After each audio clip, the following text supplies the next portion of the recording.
नमस्कार विद्यार्थियों। स्वागत है आप लोगों का एक बार फिर।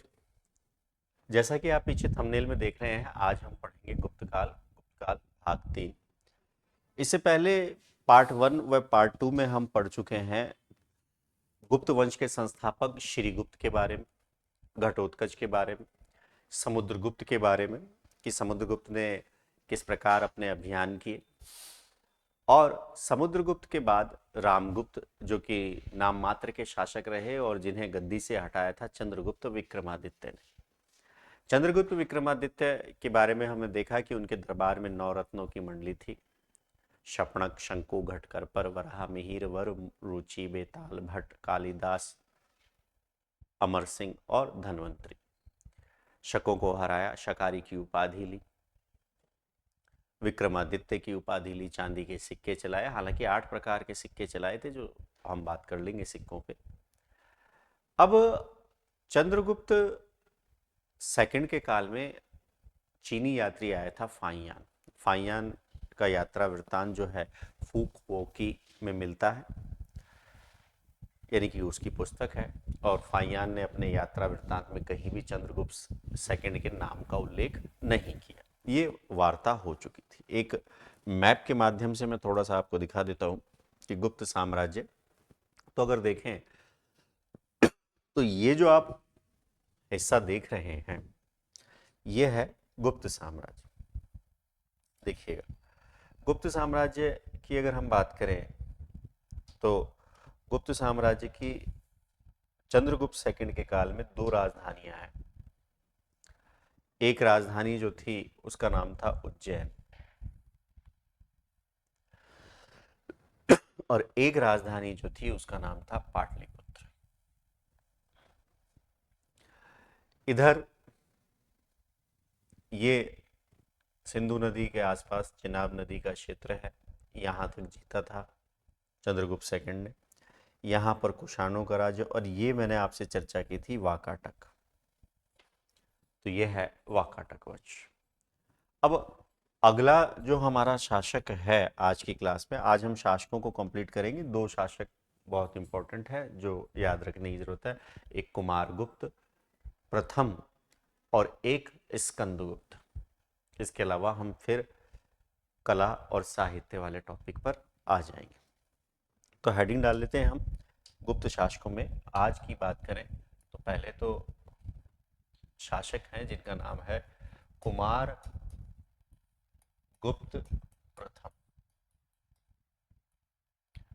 कुमारगुप्त प्रथम की अगर बात करें तो कुमारगुप्त प्रथम जो है इनका टाइम पीरियड है 415 से 455 ईस्वी, 40 साल।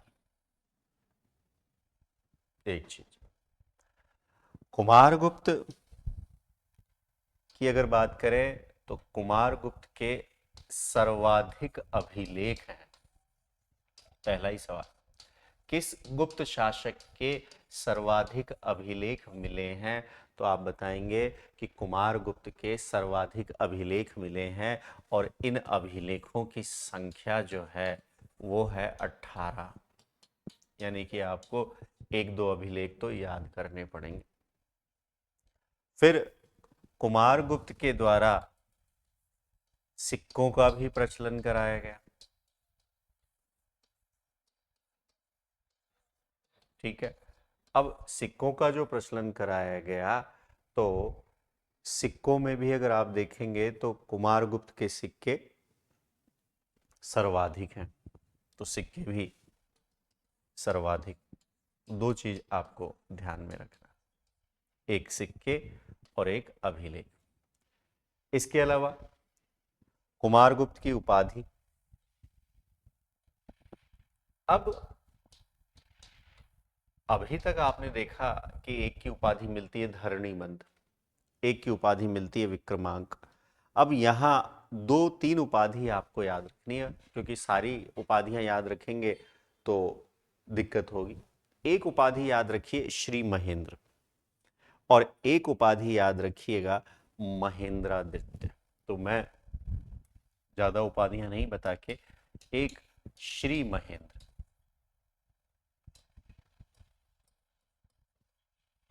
एक उपाधि महेंद्रादित्य, ये आप याद रखिए। और एक और उपाधि अगर हम इसकी देखें तो एक है परम भागवत। ये जो परम भागवत नामक उपाधि है, वैष्णव धर्म को संरक्षण प्रदान करने के लिए, करने के कारण ये उपाधि ली जाती थी गुप्त शासकों के द्वारा।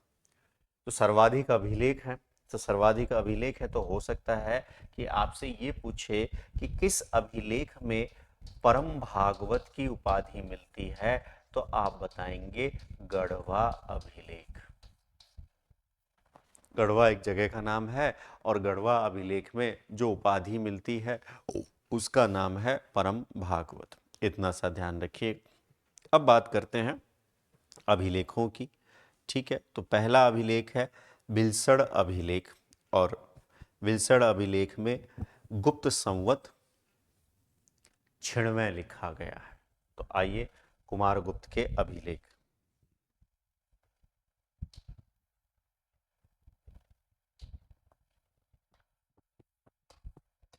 कुमारगुप्त के प्रमुख अभिलेख।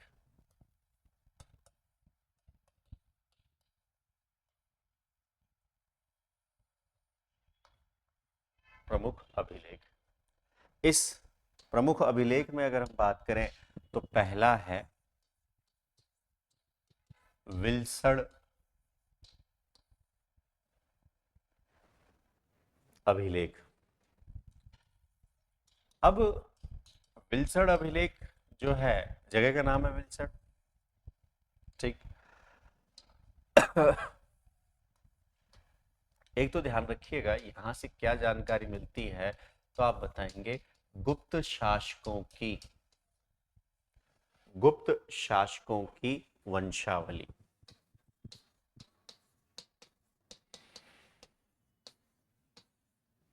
गुप्त शासकों की वंशावली किस एक अभिलेख से मिलती है?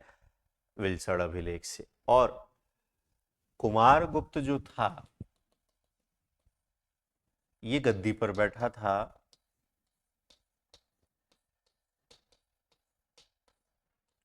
415 ईस्वी।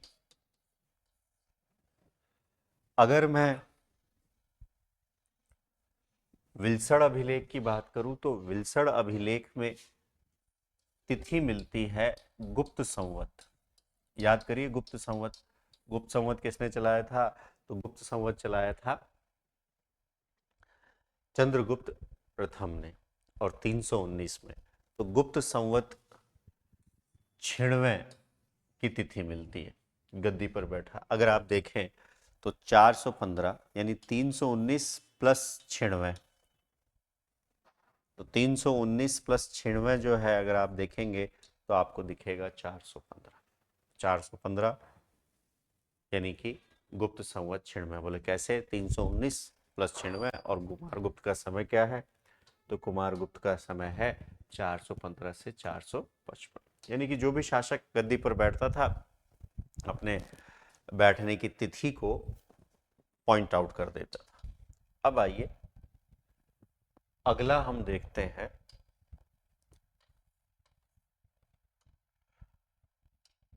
मंदसौर अभिलेख।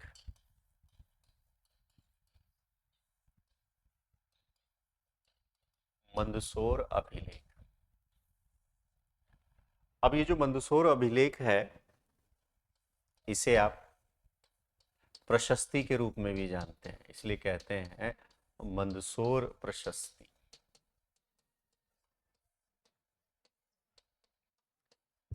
ठीक है। इस मंदसौर प्रशस्ति के रचनाकार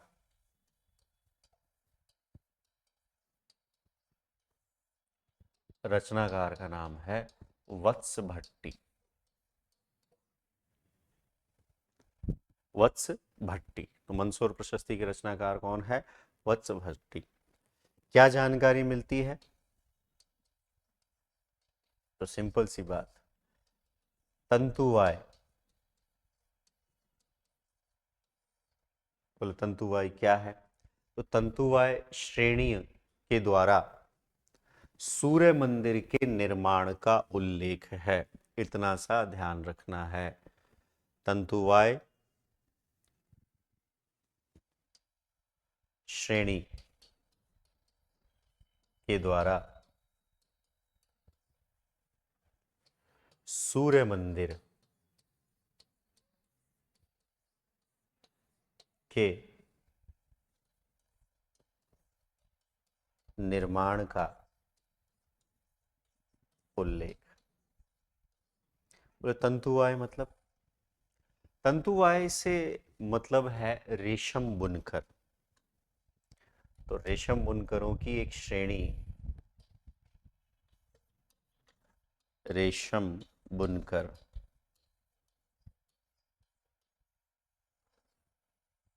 ये एक इंपॉर्टेंट है।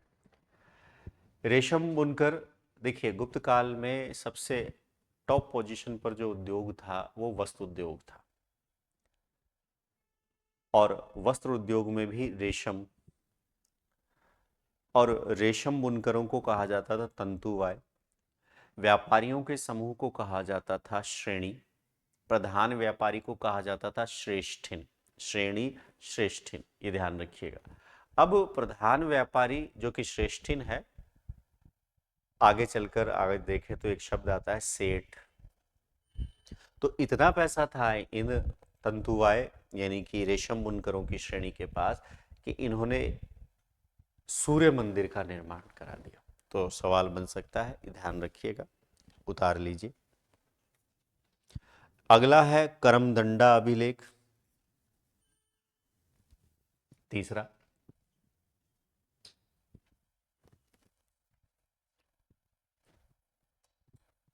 करम दंडा अभिलेख, नाम याद रख लीजिए। 18 हैं तो 18 तो क्या पढ़ेंगे, लेकिन दो चार तो इंपॉर्टेंट है। ये जो करमदंडा अभिलेख है ये अयोध्या के पास मिला है।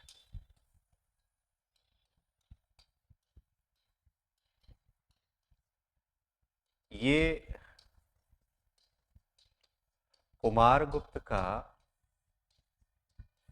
एक मंत्री था,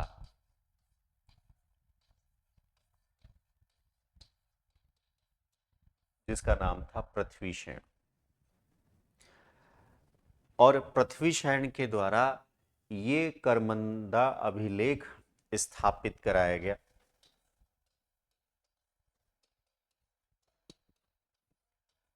ध्यान रखिएगा। और ये जो अभिलेख स्थापित किया गया है ये शिव की प्रतिमा पर, अब शिव की प्रतिमा पर है तो मैंने आपको बताया है कि गुप्त शासक जो थे वो वैष्णव धर्म को मानते थे, लेकिन गुप्त शासकों ने कभी भी दूसरे धर्म के प्रति कोई ऐसी भावना का प्रदर्शन नहीं किया कि वो धार्मिक रूप से कट्टर हों। तो इस वजह से आपको ध्यान में रखना है कि यहाँ शैव धर्म भी दिखाई पड़ता है। अगला एक और अगर हम देखें तो मन कुंवर अभिलेख, ये भी ध्यान रख लीजिए।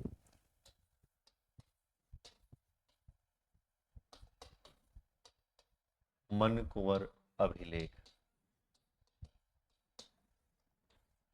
ये मन कुंवर अभिलेख जो है कुमारगुप्त के काल में बौद्ध धर्म के बारे में बताता है कि बुद्ध मित्र ने इसका निर्माण कराया था, और बौद्ध धर्म के बारे में यहाँ से आपको जानकारी भी मिल रही है, और ये भी जानकारी मिल रही है कि कुमारगुप्त जो था इसने बौद्ध धर्म को भी संरक्षण प्रदान किया था। इलाहाबाद से मिला है,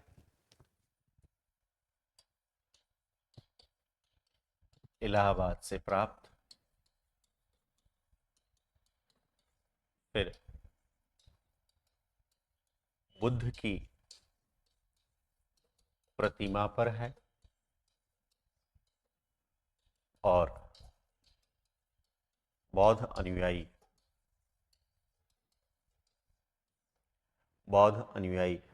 बुद्ध मित्र ने निर्माण कराया।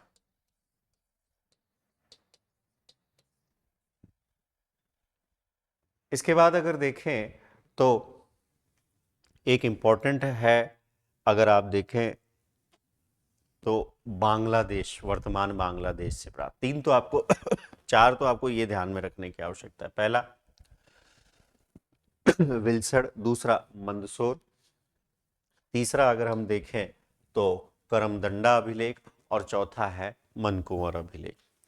इसके बाद अगर हम देखें तो अब कुमारगुप्त के ताम्रपत्र हैं तीन। तो कुमारगुप्त के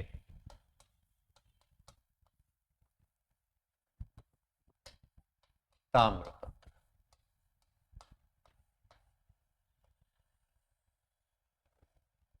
ताम्रपत्र जो हैं इनकी संख्या है तीन।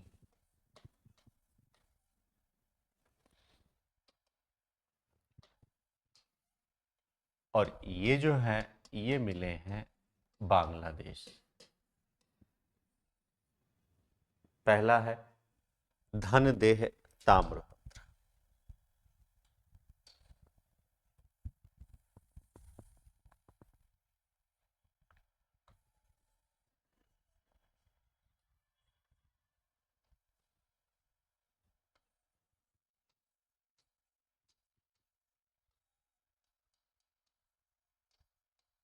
देखिए जहां से मिलता है उसी के नाम पर आपको नाम मिलेगा, किसका? अभिलेख का या ताम्रपत्र का। एक है वैग्राम,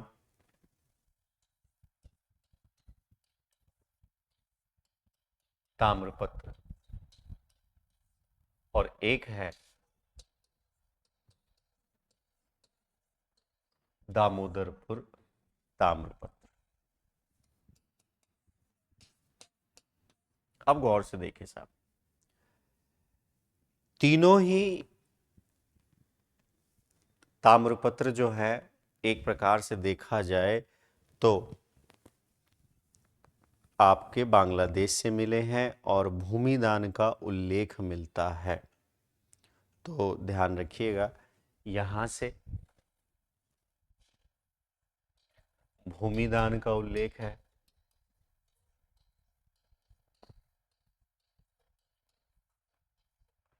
यहां से भी भूमिदान का उल्लेख है,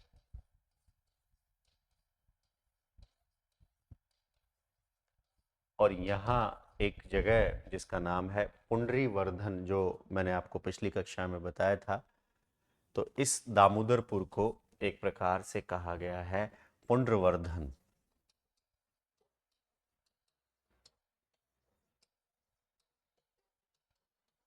पुंड्रवर्धन। तो आपसे पूछेगा कि कुमारगुप्त के वह कौन से ताम्रपत्र हैं या वह कौन से अभिलेख हैं जिससे दान दिए जाने का उल्लेख मिलता है, तो आप बताएंगे तीन। एक है धनदेह, एक है वैग्राम, और एक है दामोदरपुर। धनदेह जो है इसमें कुमारगुप्त को परम भट्टारक महाराजा धीराज कहा गया है। कहाँ पर? धनदेह में, याद रखिएगा। इसके अलावा वैग्राम में भूमिदान, गोविंद स्वामी मंदिर भूमिदान दिए जाने का उल्लेख है। और दामोदरपुर ताम्रपत्र की अगर बात करें तो बताया गया है कि यहाँ से कुमारगुप्त कुमारगुप्त की शासन व्यवस्था, ये भी अगर देख लें, कुमारगुप्त की शासन व्यवस्था की जानकारी मिलती है। शासन व्यवस्था की जानकारी मिलती है। तीन है, इंपॉर्टेंट है।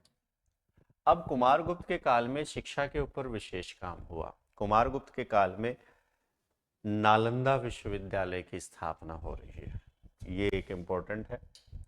तो नालंदा विश्वविद्यालय, नालंदा विश्वविद्यालय की स्थापना कुमारगुप्त के काल।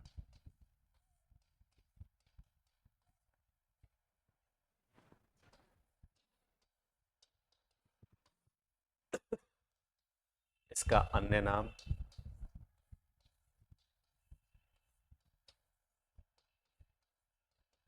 ऑक्सफोर्ड ऑफ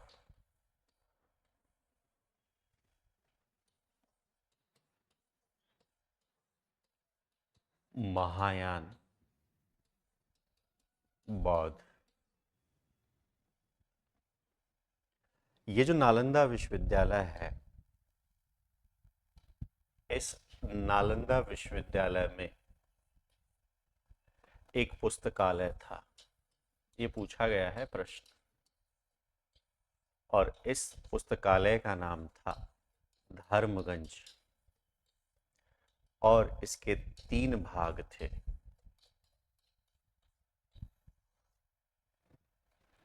3 भाग थे। एक भाग का नाम था रत्नोदधि, एक का नाम था रत्नरंजक, और एक का नाम था रत्नसागर। 3 भाग, रत्नोदधि, रत्नरंजक और रत्न सागर। कौन से विश्वविद्यालय की बात कर रहे हैं हम? तो हम बात कर रहे हैं नालंदा विश्वविद्यालय की। एक चीज और ध्यान रखिएगा कि वेनसांग ने कुमारगुप्त के लिए शक्रादित्य शब्द का प्रयोग किया है।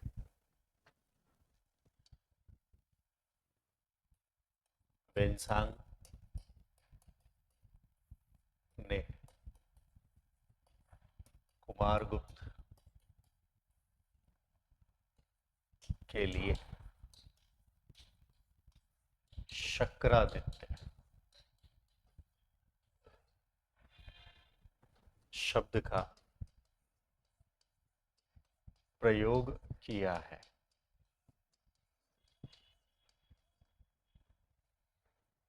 इसके लिए, और कुमारगुप्त के द्वारा, ये भी ध्यान रखिएगा,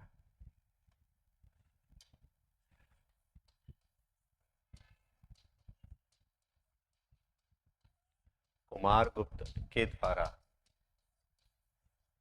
अश्वमेध यज्ञ का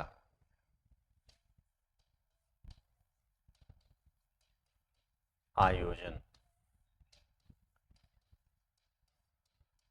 किया गया। ठीक है, इतना सा आपको ध्यान में रखने की आवश्यकता है। आगे चलते हैं। आगे जो है एक शासक है जिसका नाम है स्कंदगुप्त। उतार लीजिए। स्कंदगुप्त को भी शक्रादित्य कहा गया है, लेकिन कहोम अभिलेख में कहा गया। अगला शासक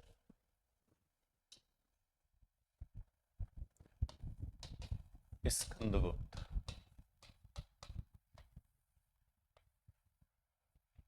स्कंदगुप्त का टाइम पीरियड है 415 से 467। सन याद करने की जरूरत नहीं, केवल नाम नाम राजाओं पर, ये राजाओं से संबंधित है। 1-2 राजाओं के नाम लिखेंगे, और फिर हम अगले टॉपिक में आगे, यानी अगली क्लास में जब आएंगे तब हम आएंगे साहित्य में, मंदिर निर्माण शैली।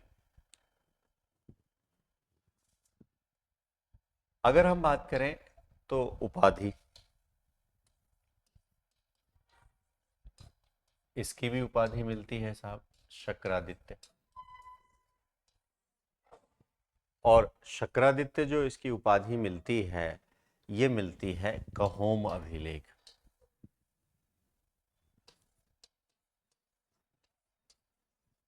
किस अभिलेख में उपाधि है शक्रादित्य? तो आप बताएंगे कहोम अभिलेख। इतना सा आपको ध्यान में रखिए। फिर भीतरी अभिलेख में विक्रमादित्य की उपाधि मिलती है, परम भागवत की उपाधि है। तो इतना सा ध्यान रखिए। एक और लिख लीजिए, विक्रमादित्य। और ये जो विक्रमादित्य है, ये उपाधि जो है, ये गाजीपुर के समीप एक जगह है भीतरी, और भीतरी अभिलेख में। अब स्कंदगुप्त जो है वो क्यों जाना गया, तो सीधी सी बात है, स्कंदगुप्त जो है एक जाना जाता है जूनागढ़ अभिलेख के बारे में। अगर मैं अभिलेख की बात करूं तो अभिलेख में स्कंदगुप्त का एक अभिलेख है जिसका नाम है जूनागढ़ अभिलेख। और जूनागढ़ अभिलेख से जानकारी मिलती है कि इसने यहाँ का एक गवर्नर नियुक्त किया जिसका नाम था फणदत्त। फणदत्त का एक पुत्र था जिसका नाम था चक्रपालित।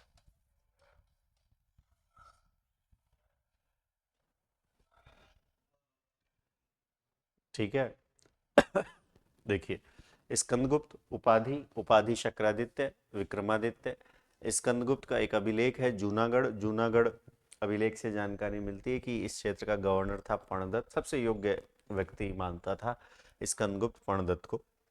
इसका पुत्र था चक्रपालित। ये जो चक्रपालित था ये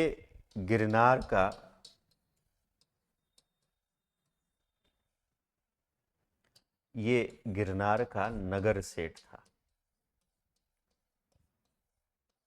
ठीक है साहब, गिरनार का नगर सेठ था। और ये भी ध्यान रखिएगा कि इसने सौराष्ट्र, सौराष्ट्र का तो गवर्नर हो ही गया ये देखिए।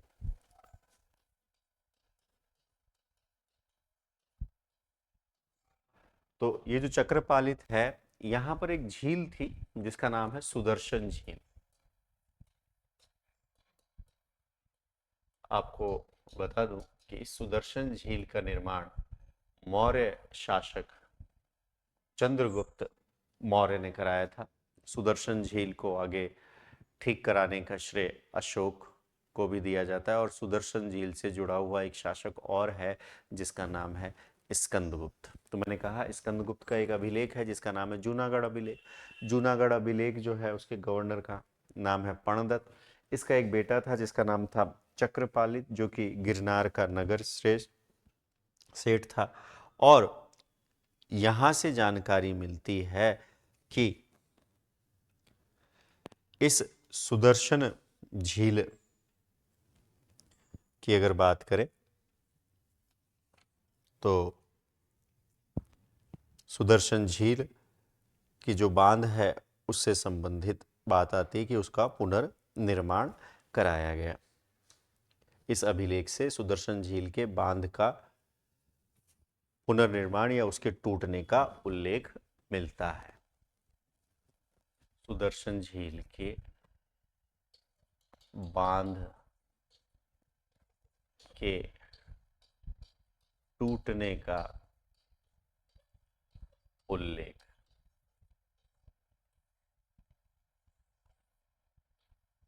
कहां से है? जूनागढ़ अभिलेख से उतार लीजिएगा। एक है भीतरी अभिलेख, इस पर भी मैं चर्चा कर लेता हूं।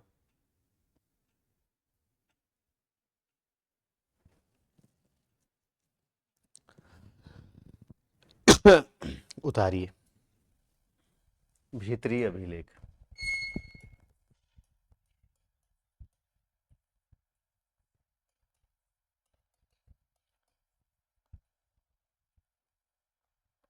भीतरी अभिलेख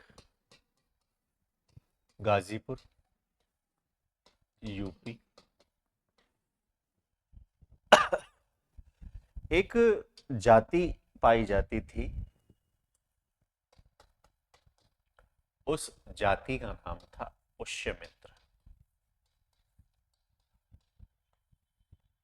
तो पुष्यमित्र नामक जाति ने गुप्तों पर अटैक किया, आक्रमण, गुप्त शासकों पर आक्रमण किए।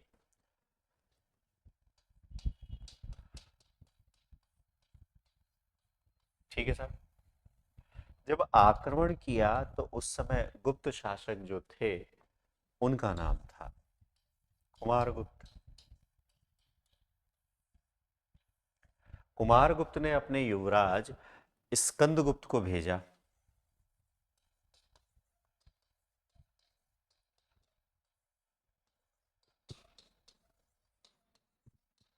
और स्कंदगुप्त ने इस पुष्यमित्र जाति को पराजित किया।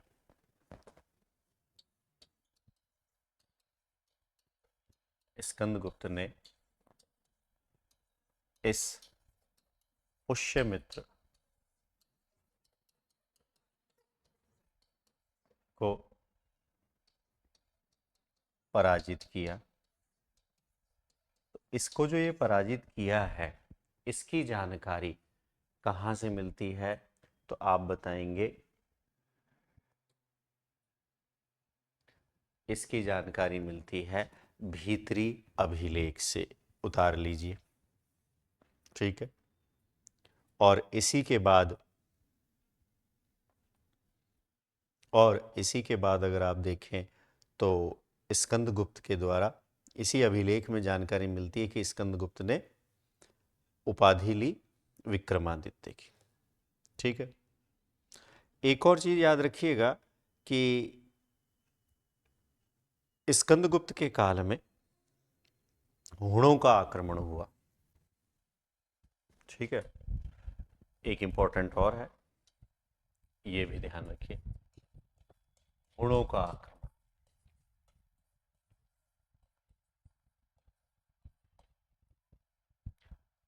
तो ये जो हुणों का आक्रमण है, इस हुणों के आक्रमण की जानकारी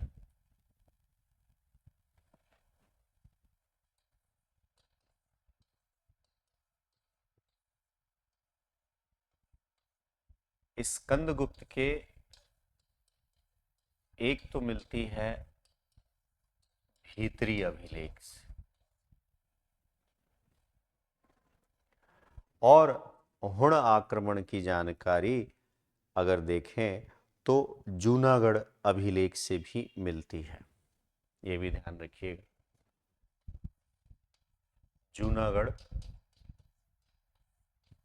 अभिलेख से भी मिलती है। दो जगह से पूछ सकता है, बोले साहब हुण कौन थे? हुण को कहा गया है मलेच्छ। हुण को क्या कहा गया है? मलेच्छ। ये हुण जो है, ये उत्तर पश्चिम सीमा प्रांत से प्रवेश कर रहे हैं।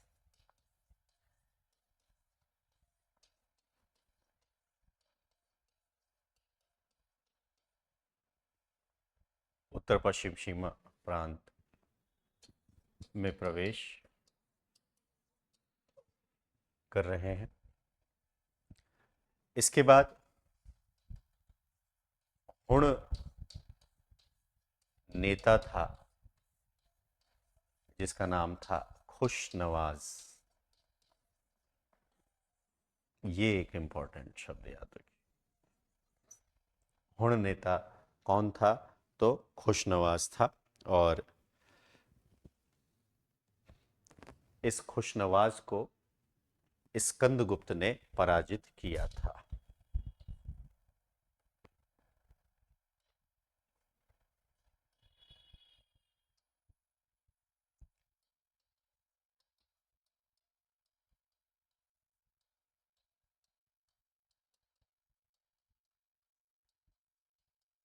इतना सा आपको ध्यान में रखने की आवश्यकता है कि किस एक हुण आक्रमणकारी को पराजित किया गया। तो बोले खुशनवाज को पराजित किया गया। वाकाटकों पर भी नियंत्रण कर लिया, ठीक है। आगे चलकर एक शासक हुए जिनका नाम है नरसिंह गुप्त बालादित्य। और नरसिंह गुप्त बालादित्य के काल में हुणों का दूसरा आक्रमण हुआ है, ये भी ध्यान रखिएगा। नरसिंह गुप्त बालादित्य। और नरसिंह गुप्त बालादित्य के काल में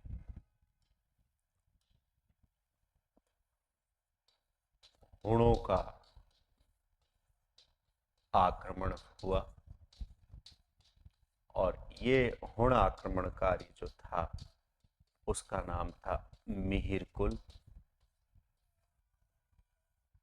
और मिहिरकुल को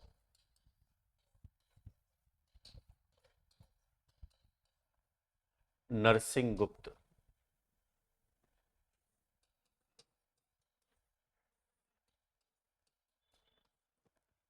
बालादित्य ने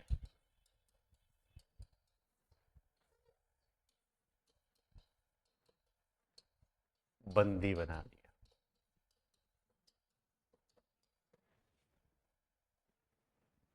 बंदी बना लिया, लेकिन कहा जाता है कि अपनी माता महादेवी के कहने पर छोड़ दिया। और एक भानुगुप्त का ऐरण अभिलेख है जिससे सती प्रथा के बारे में जानकारी मिलती है। अगला शासक जो है, अगला क्रम नहीं है, क्रम स्कंदगुप्त का याद रखिएगा, इसे आगे नहीं। एक शासक है भानुगुप्त,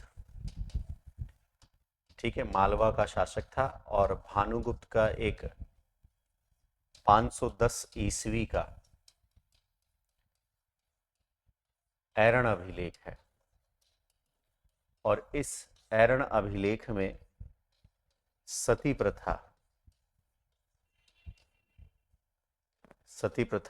की जानकारी मिलती है। कहते हैं कि एक गोपराज नामक सैनिक की पत्नी सती हुई थी। तो ये जो ऐरण अभिलेख है सती प्रथा का पहला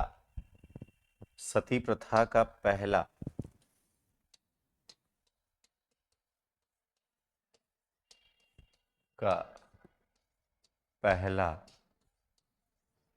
अभिलेखीय साक्ष्य। और जैसा कि मैं बता चुका हूं कि गुप्त वंश का अंतिम शासक जो था वो विष्णुगुप्त था।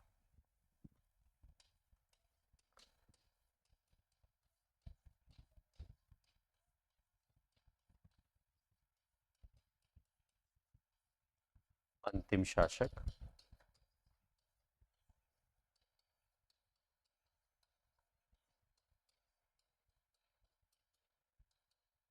विष्णुगुप्त था। तो गुप्त शासकों की वंशावली के संबंध में हमने कक्षा शुरू करी थी।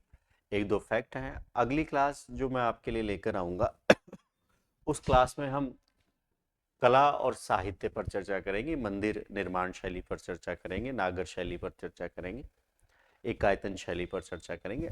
ये बताने के पीछे रीजन ये था कि गुप्त शासकों के बारे में आपको जानकारी प्राप्त हो जाए। तो आज की क्लास में हमने शुरुआत की थी कुमारगुप्त से।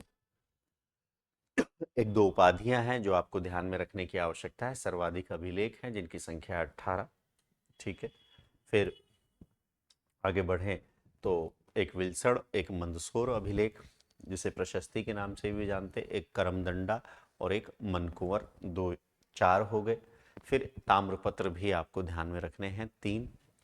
इसके अलावा अगर हम बात करें तो एक नालंदा विश्वविद्यालय, यहाँ से सवाल पूछ लिया है, 3 भाग, रत्नोदधि, रत्नरंजक और रत्नसागर। इसके अलावा वेनसांग ने कुमारगुप्त के लिए शक्रादित्य और कुमारगुप्त ने अश्वमेध यज्ञ का भी आयोजन किया था। सुदर्शन झील के बारे में मैंने आपसे चर्चा की है, ठीक है। सौराष्ट्र का एक गवर्नर था पणदत्त और उसके पुत्र का नाम था चक्रपालित, जो कि गिरनार का नगर सेठ है। ये वापस इसका निर्माण करवाता है। और सुदर्शन झील का निर्माण है ये मौर्य शासक चंद्रगुप्त मौर्य के द्वारा कराया गया था। इसके बाद अगर देखें तो एक भीतरी अभिलेख है। यहाँ पर अगर आप देखें तो पुष्यमित्र एक जाति है, गुप्तों पर आक्रमण है, स्कंदगुप्त को भेजा था कुमारगुप्त ने और पराजित कर दिया। और एक हुणों का आक्रमण, और हुणों के आक्रमण की जानकारी भीतरी अभिलेख और जूनागढ़ अभिलेख से मिलती है। मलेच्छ उत्तर पश्चिम सीमा क्षेत्र में थे। हुण नेता का नाम है खुशनवाज। इसके अलावा अगर देखें तो आगे एक शासक आएंगे नरसिंह गुप्त बालादित्य, और इनके काल में हुणों का दूसरा आक्रमण, ठीक है, दूसरा आक्रमण होगा और बालादित्य ने मिहिरकोल जो कि दूसरा आक्रमणकारी था उसको बंदी बना लिया। एक है भानुगुप्त और भानुगुप्त का ऐरण अभिलेख जो कि सती प्रथा के बारे में जानकारी देता है। तो इस वाली कक्षा को हम यहीं विराम देते हैं।